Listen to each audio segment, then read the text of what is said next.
रोशनपुर का जादूगर पहाड़ियों की गोद में बसा रोशनपुर एक बेहद खूबसूरत और शांत गांव था। वहां के लोग अपनी फसलों और अपनी सादगी में खुश रहते थे। इसी गांव में कबीर नाम का एक नौजवान रहता था। कबीर कोई खेती बाड़ी नहीं करता था, बल्कि वह गांव के बच्चों के लिए मिट्टी के अनोखे खिलौने और बांसुरी बनाया करता था। गांव के कुछ बड़े बुजुर्ग कबीर को बेकार समझते थे। उनका मानना था कि मिट्टी के खिलौने बनाने से किसी का पेट नहीं भरता। लेकिन कबीर हमेशा मुस्कुराता और कहता, चाचा, हर चीज की कीमत पैसों से नहीं आंकी जाती। एक साल रोशनपुर में भयंकर सूखा पड़ा। बारिश की एक बूंद नहीं बरसी। खेत सूख गए, कुएं खाली हो गए और गांव में उदासी छा गई। लोग परेशान होकर गांव छोड़कर शहर जाने की तैयारी करने लगे। रोशनपुर की वह रौनक गायब हो चुकी थी। एक शाम कबीर गांव के सूखे तालाब के किनारे बैठ गया। उसने अपनी जेब से एक सूखी लकड़ी की बांसुरी निकाली।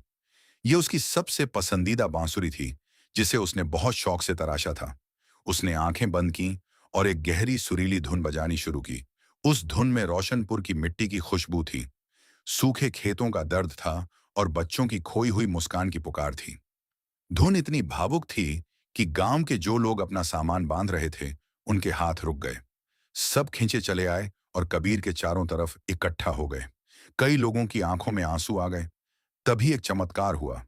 जैसे ही कबीर की धुन अपने चरम पर पहुंची, आसमान में अचानक काले बादल घिर आए। ठंडी हवा चलने लगी और देखते ही देखते झमाझम बारिश शुरू हो गई। सूखे खेत पानी से भर गए और रोशनपुर के लोगों के चेहरे खुशी से खिल उठे। सब झूमने लगे, नाचने लगे। कबीर ने बांसुरी रोकी और मुस्कुराते हुए बुजुर्गों से कहा, कला और उम्मीद कभी बेकार नहीं जाती चाचा। ये रोशनपुर का अपना जादू है। उस दिन के बाद से रोशनपुर में कभी उम्मीद की कमी नहीं हुई और कबीर गांव का सबसे चहेता इंसान बन गया। सीख: जब मुश्किलें चारों तरफ से घेर लें, तो उम्मीद और अपनी अंदर की कला को कभी मरने मत दीजिए। वही सबसे अंधेरे वक्त में रास्ता दिखाती है।